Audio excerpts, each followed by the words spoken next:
بسم اللہ الرحمن الرحیم الحمد للہ رب العالمین والصلاة والسلام علی سید الانبیاء والمرسلین وعلی آلہ وصحبہ اجمعین اما بعد۔ آج 10 محرم الحرام ہے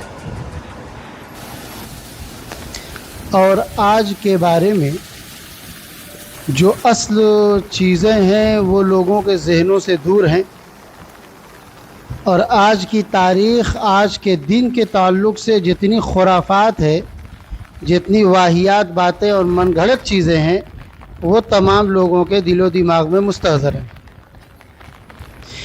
کیا گناہ کا کام کرنا ہے یہ ہم جانتے ہیں، لیکن کیا نیکیاں ہیں آج کے دن میں یہ ہم نہیں جانتے۔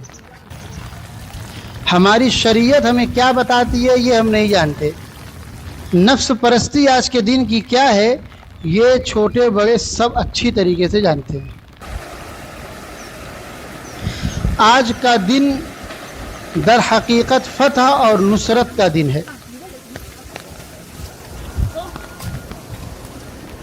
ایک وہ بات جب سرکار دو عالم صلی اللہ علیہ وسلم مدینہ منورہ تشریف لائے اور یہودیوں کو دیکھا کہ 10 محرم کا وہ روزہ رکھتے ہیں، تو آپ صلی اللہ علیہ وسلم نے پوچھا کہ آخر وجہ کیا ہے روزہ رکھنے کی؟ اس کے جواب میں یہودیوں نے بتایا کہ آج ہی کی وہ تاریخ ہے جب موسیٰ علیہ السلام کو فرعون کے خلاف اللہ کی مدد ملی تھی۔ موسیٰ علیہ السلام اپنے ماننے والوں کے ساتھ بچ کے نکل گئے اور فرعون اپنے تمام تر لشکر کے ساتھ غارت ہو گیا۔ خدائی مدد، آسمانی نصرت اور حق کی جیت کے لیے اس کی خوشی میں ہم آج کے دن روزہ رکھتے ہیں۔ آپ صلی اللہ علیہ وسلم نے فرمایا، نحن احق بموسیٰ، ہم موسیٰ کے زیادہ قریبی اور ان سے زیادہ بہتر تعلق رکھنے والے ہیں، کیونکہ موسیٰ علیہ السلام کو صحیح طریقے سے ہم مانتے ہیں، تم صرف نام لیوا ہو۔ لہذا آپ نے بھی روزہ رکھنا شروع کیا اور بعد میں یہ تاکید فرمائی کہ یہود و نصارہ کی مخالفت کے لیے اس دن ایک نہ رکھ کر کے 2 روزہ رکھا جائے، تاکہ روزہ بھی ہو جائے، خوشی کا اظہار بھی ہو جائے اور یہودیوں کے ساتھ مشابہت بھی باقی نہ رہے۔ پھر ایک واقعہ آیا حضرت حسین رضی اللہ تعالیٰ عنہ کا، وہ بھی 10 محرم کو ہی ہوا، اور یہاں بھی حق کی اور سچائی اور دین کے راستے میں ثابت قدم رہنے کی جیت ہوئی۔ اب یہ کربلا، کرب و بلا، اس کے بارے میں جو واقعات لوگ بیان کرتے ہیں، خاص طور سے کالے کھٹمل، ان کے وہاں پوری مجلسیں سجتی ہیں اور نوحہ خوانی ہوتی ہے، اور وہ خود کہتے ہیں کہ حسین رضی اللہ تعالیٰ عنہ کو، ان کی زبان میں حسین علیہ السلام کو شیعوں نے قتل کیا۔ اب کتنا دوغلاپن ہے، خود ہی مار کے اور خود ہی آنسو بہا رہے ہو۔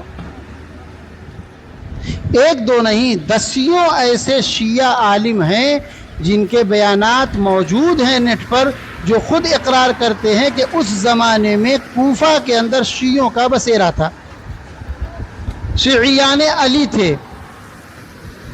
انہوں نے ہی خط لکھ کر کے حضرت حسین رضی اللہ عنہ کو بلایا، اور جب آئے تو سب دغا دے کے بھاگ گئے، اور اتنی بڑی غداری کی کہ اپنے گھر کے دروازے کے ساتھ ساتھ کھڑکی تک بند کر دیا، روشن دان تک بند کر دیا۔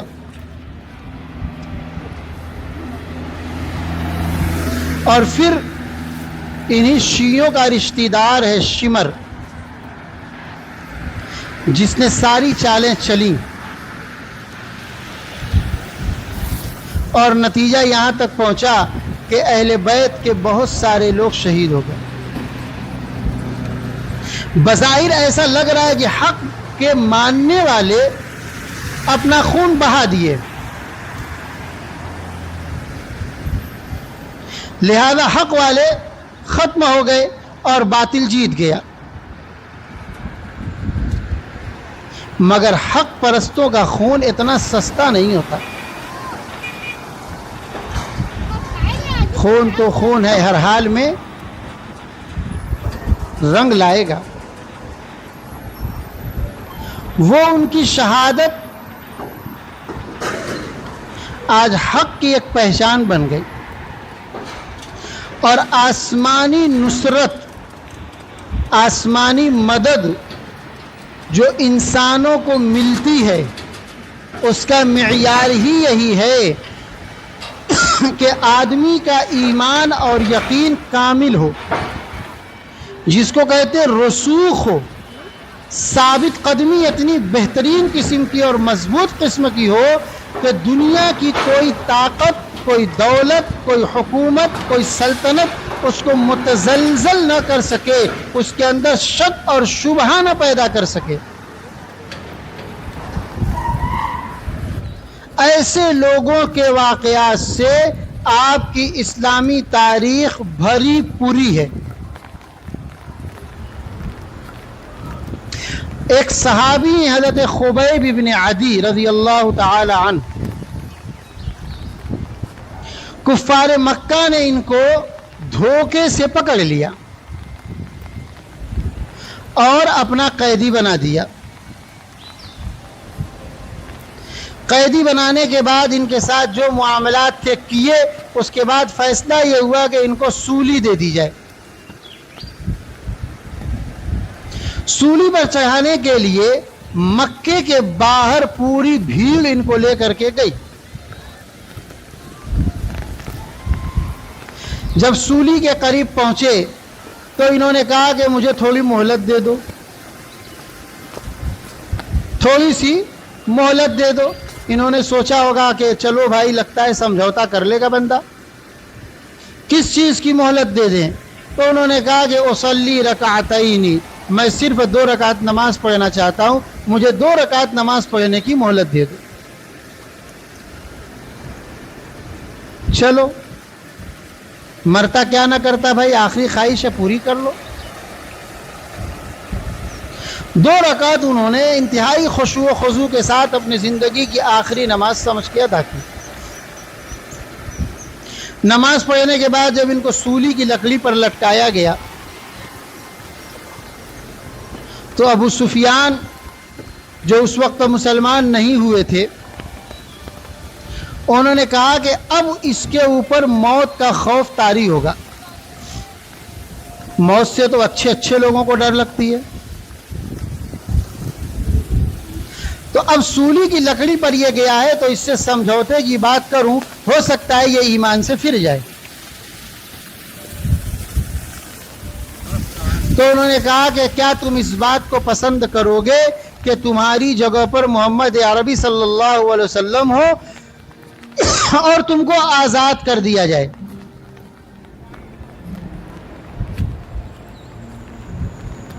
باطل کس طریقے سے حملہ کرتا ہے. حضرت خبیب بن عدی رضی اللہ تعالی عنہ نے پرسکون اور بہترین جواب دیا، واللہ لا احب ان یشوک ان تشوک شوکۃ، خدا کی قسم مجھے یہ قطعاً برداشت اور پسند نہیں ہے کہ کوئی ایک کانٹا محمد عربی صلی اللہ علیہ وسلم کے پاؤں میں یا جسم میں چبھے اور میں اپنے بیوی بچوں کے ساتھ اپنے بستر پر آرام سے پڑا رہوں، یہ مجھے برداشت نہیں ہے. ان کا ایک کانٹا چبھنا بھی ہمیں گوارا نہیں ہے، تم جان کی بات کرتے ہو. لہذا انہوں نے اپنے ایمان کا، ضمیر کا سودا نہیں کیا اور خوشی خوشی موت کو گلے لگا لیا. یہ ہے ایمان پر ثابت قدمی کہ موت کو سامنے دیکھ کر کے بھی ذرا سی انسان کے اندر ذرا سا ڈر یا ذرا سا روب پیدا نہیں ہوا. قیصر و کسریٰ کے دربار میں جب آپ صلی اللہ علیہ وسلم نے لوگوں کو بھیجا، کسریٰ کے دربار میں صحابی اپنے نیزے کو یوں مارتے ہوئے قالین پر جا رہے ہیں.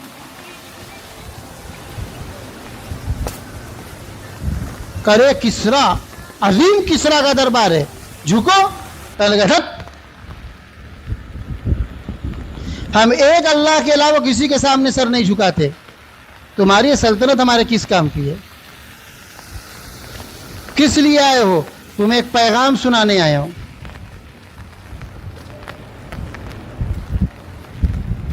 پوری سلطنت جو اس وقت کی سپر پاور تھی، ایک مومن کے اوپر اپنا روب نہیں ڈال سکی. یہ ایمان کی مضبوطی اور اپنے اندر اخلاص جب انسان آزمائش کے دور میں جاتا ہے تب پرکھ ہوتی ہے کہ اس کا ایمان واقعی مضبوط ہے یا صرف دکھاوا ہے. سونا اصلی تبھی سامنے آئے گا جب آگ کی بھٹی میں جلے گا. بغیر آگ کی بھٹی میں جلائے اصلی سونا باہر نہیں لے سکتے. نبی کے ساتھ ہیں لوگ. آزمائش ہے، اتنی آزمائشیں ہیں کہ اب مایوسی آنے والی ہے اور خود پوچھ رہے ہیں متی نصر اللہ، آخر اللہ کی مدد کہاں ہے، کب آئے گی اللہ کی مدد؟ اللہ تعالیٰ نے جواب دیا الا ان نصر اللہ قریب، سنو اللہ کی مدد قریب ہے. تم اپنی ثابت قدمی دکھاؤ، تم اپنا یقین دکھاؤ، تم اپنا اخلاص دکھاؤ. جب پورا یقین، مضبوط والا یقین دکھاؤ گے، جب اپنے اندر اخلاص دکھاؤ گے، جب آزمائشوں کے اندر ثابت قدم رہ کر کے دکھاؤ گے، تب اللہ کی مدد ایسے وقت میں آئے گی جب دنیا کے تمام راستے بند نظر آئیں گے. غزوہ بدر کے اندر دنیا والوں کی نظر میں جیت کے تمام راستے بند ہیں. ادھر 313 ہیں، ہتھیار کچھ بھی نہیں، ادھر 1000 کا لشکر ہے اور ہتھیار پورا بھرپور موجود ہے. کوئی بھی مادی نظر رکھنے والا، دنیا تک کی نظر رکھنے والا یہی کہے گا کہ بلا ہو جائے، میدان میں اتر گئے ہیں اتنے بڑے لشکر، اور وہ بھی ہتھیار والے لشکر، لیس لشکر کے سامنے 313 کیا ہی کر لیں گے؟ جن کے پاس ڈھنگ کے کپڑے نہیں، ڈھنگ کے چپل نہیں، ڈھنگ کی تلواریں نہیں، ڈھنگ کے نیزے نہیں. جیت کے تمام راستے بند ہیں، لیکن اللہ رب العزت نے اسی بند راستے میں اپنی مدد کا وہ کرشمہ دکھایا کہ جہاں جن کو جیتنے کی کوئی امید نہیں تھی ان کا ایسا غلبہ ہوا کہ ان کی فتح و نصرت نے پورے مشرکین کے دلوں میں ایک رعب قائم کر دیا. پوری دنیا ایک ساتھ حملہ آور ہے. آپ صلی اللہ علیہ وسلم کو سلمان فارسی رضی اللہ عنہ نے مشورہ دیا کہ خندق کھود دیجئے، غزوہ خندق کو پڑھ لیجئے. جیت کے سارے راستے، کامیابی کے سارے راستے دنیاوی نظر والوں کے لیے بند ہیں، لیکن ایسے وقت میں اللہ کی مدد اتری کہ ساری کایا پلٹ گئی. اللہ کی مدد ایسے لوگوں کے لیے ایسے ہی حالات میں آتی ہے. ایسے لوگوں کو مدد کیسے آئے گی جو اپنے ایمان کا سودا کرنے کے لیے تیار ہوں، جو ہر وقت شک میں مبتلا ہوں، جن کے ایمان میں یقین ہی پیدا نہیں ہو پا رہا ہو، جو باطل کے ساتھ چلنے کے لیے تیار ہوں، جو دوسروں کو مشورہ دیتے ہوں کہ جدھر کی ہوا ہو ادھر چل دینا چاہیے، جیسا ماحول ہو اس میں رنگ جانا چاہیے. ایسے ایمان والے، ایسے کلمہ پڑھنے والے لوگوں کے لیے کبھی آسمان سے مدد نہیں آ سکتی، کبھی ان کے لیے آسمانوں پر مدد کے دروازے نہیں کھولے جائیں گے. اللہ تعالیٰ کا نظام ہے، اللہ کے قواعد اور ضوابط ہیں، انہی قواعد، انہی سنتوں کے مطابق اللہ تعالیٰ کی طاقت، اللہ کی قدرت، اللہ کی سنت کام کرتی ہے. اگر ہمیں اپنے دشمنوں کے خلاف مدد چاہیے تو ہمیں اپنے ایمان کو مضبوط کرنا ہوگا، اپنے یقین کو کامل کرنا ہوگا، اپنے آپ کو نیک عمل پر ڈالنا ہوگا، اخلاص کے ساتھ جمنا ہوگا، آزمائشوں سے گزرنا ہوگا، تب ہم لوگ اپنی آنکھوں سے مدد کا مشاہدہ کریں گے. اللہ رب العزت ہمیں ہر حال میں ثابت قدم رکھے. آمین. وآخر دعوانا ان الحمد للہ رب العالمین.